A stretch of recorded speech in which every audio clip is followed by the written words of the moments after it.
Hello everyone, my name is Mary Terbalski and today I will be presenting for you my Make a Difference project. So what is the problem, you may ask? And it's trash. So the main issue with trash is that people are lazy and dispose of it in the easiest way possible instead of the actual proper way. And a majority of this time, this consists of disposing the trash by littering. According to Rinkshe, the most common litter found is fast food packaging, cigarette butts, broken glass, used drink bottles, toys, and chewing gum wrappers. And literally, littering can be considered dangerous due to all the harmful effects it has. Even throwing items out of your car or leaving them deliberately behind can also be considered littering. And this picture on this slide is another example of an overflowing trash can. So what are the causes? Here I have 8 listed.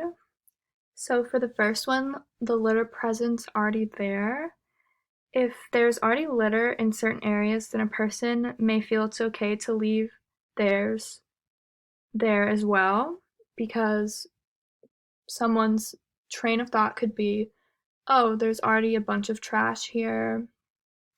Who's it gonna hurt if I leave mine here as well? Like, no one's gonna notice.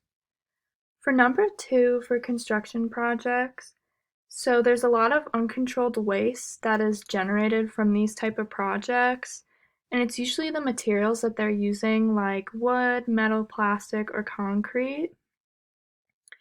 For number 3, laziness and carelessness. Due to people being lazy, their willingness to throw away trash properly is probably at an all-time low, because why would they want to take that extra step if there's an easier way? And then carelessness, most people that do this probably do not even give a second thought about where they're throwing their trash away. For 4, the belief that there is and will be no consequence. The people that do this littering probably just think that other people will come and take care of their messes and clean it up, and therefore I have an attitude that's negative, of an I don't care, and this is not a good attitude to have, especially when it comes to caring for the environment. So for 5, a lack of trash cans. It's not good, especially in highly populated areas, because this is probably where volumes of trash are higher rather than a small town. And then, like we saw in the last slide, trash cans that are poorly kept up are also not good because they're part of the problem as well. For number 6, we have improper education on the environment. When there's a lack of education on the environment, especially the repercussions to what we do in a negative way, this is why most people lack concern towards what they are doing. For 7, we have low fines, and having little to no fines result in people continuing to litter, because if they're not getting in trouble for their negative behavior, then they're just gonna assume it's okay and continue. And finally, for number 8, we have pack behavior. And the more time we spend around those that have a do not care about the environment attitude and also partake in littering, then we could start acting like them if their personality and what they do starts rubbing off onto us. So, what are the consequences? I have 8 listed here. So, the first one, injury and physical harm. Types of trash can consist of needles, broken glass, or blades, and these can cause harm to people. Even lit cigarette butts as well, since they could spark and cause fires. So number 2, for spreading disease, trash that is left laying around can be a breeding ground for disease, and then if animals eat this trash, it can be passed on to them. Also, if like trash gets into the water systems, it could spread waterborne diseases, which like overall very bad, not a good time, not good for the environment. Number three pollutes the environment. Litter on the roads doesn't always stay in one place, which is proven, especially like due to the wind. So it can be blown and carried into different directions and locations. And in our trash, there's chemicals and toxic materials. And if the wind is blowing the trash all over the place, then this could possibly reach the rivers and oceans and any body of water, honestly. And this will eventually pollute the waterways, not just that, but like land and forest areas, and maybe even aquatic environments. For number four, we have cleanup costs, and when lots of money is used to help clean up waste, it makes it a big problem because this money could be used in other areas where we need help. I'm not saying that like this isn't an actual problem and like we don't need help in this area, but if littering wasn't a problem, then we could use this money in other areas that need to be tended to. Like, this doesn't correlate, but for an example, we could get the homeless people off the streets. You see what I'm saying there with that? So, number five affects wildlife. Sometimes animals will mistake trash for food. Like, if you've ever seen those pictures of like sea turtles and stuff with the soda plastic rings around their neck because they probably thought it was food. So that's an example of that. And it could be animal in the ocean or animal on land, like it doesn't matter. But when this happens, if they mistake trash for food and it goes into their stomach, it'll restrict their stomach and then they'll become smaller because they'll not be able to digest it. So it will cause the animal lots of problems, and that's not good. I don't think people want that. For six, I have soil, air, and water pollution. And the soil that gets infected with all these harmful substances will most likely store them away.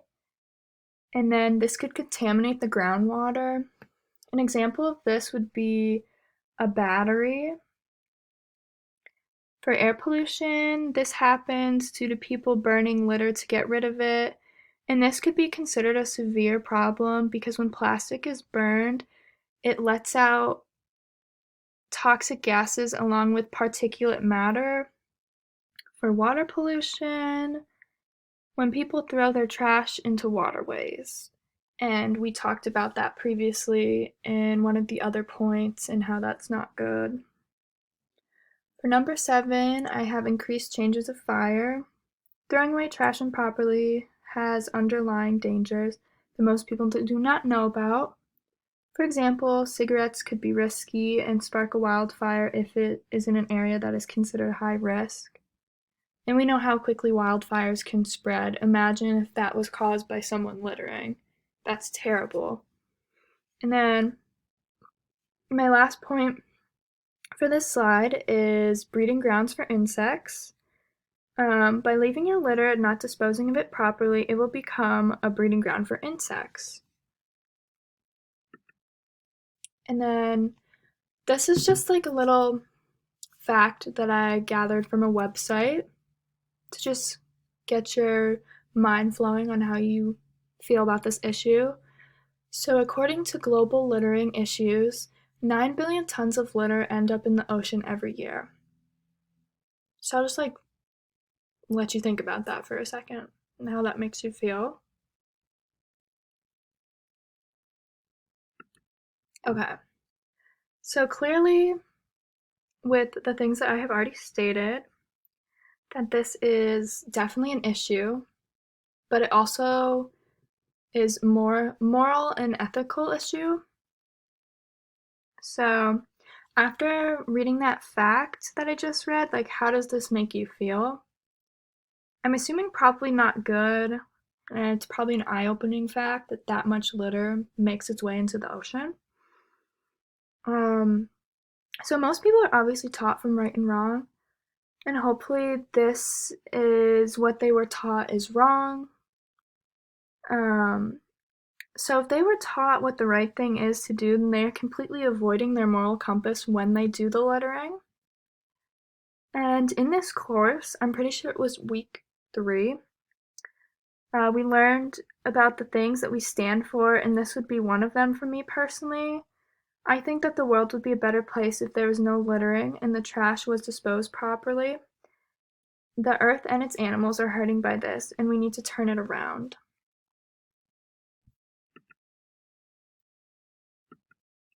So, my ideas, um, I have two listed for what we can do to help the trash and littering problem go away. So, my first one is we can prevent the trash from being littered by creating groups and organizations that are dedicated to stopping these crimes. I think that these groups would be useful and helpful for educating people and encouraging others to dispose of trash the proper way. Maybe the amount of litter can be reduced. When people are usually unaware of things and how their actions are affecting, they'll continue to do them and not think about it. But if we make them aware of, hey, like you're littering and this is really impacting the earth in a negative way, then maybe they'll be like, oh, I was unaware of that. I want to make a change. So, not just only that, but these groups could help start community cleanups and urge people to participate in them. And I know this isn't probably the best way, but if people are more like reluctant to participate, maybe there could be an incentive for those, and then maybe more will be inclined to help out. And I also feel like once people start helping out and realizing the impact they're doing positively by cleaning up the trash and throwing trash away properly instead of littering, then maybe they will try to help out more and get others to participate and join these groups and organizations. So my second and final solution is that we could implement fines. And like I had said previously, people think there are no consequences for their actions. And this is why a lot of people are repeat offenders, not just with littering, but like obviously other things in life, because they have not gotten in trouble. So if places were to create hefty fines, not low amount fines, I feel like hefty fines would be best for those that are being caught, then they probably won't continue. And if they don't pay their fine, I think they could take it another step forward to bringing them to court, and then they might wisen up and realize, oh, I shouldn't litter. I should have paid my fine too, and I probably wouldn't be in court. But like really at the end of the day, it's up to that person. So there's only so much we can do. So that was all. Thank you all for listening to my presentation. These are my references that I used for my project.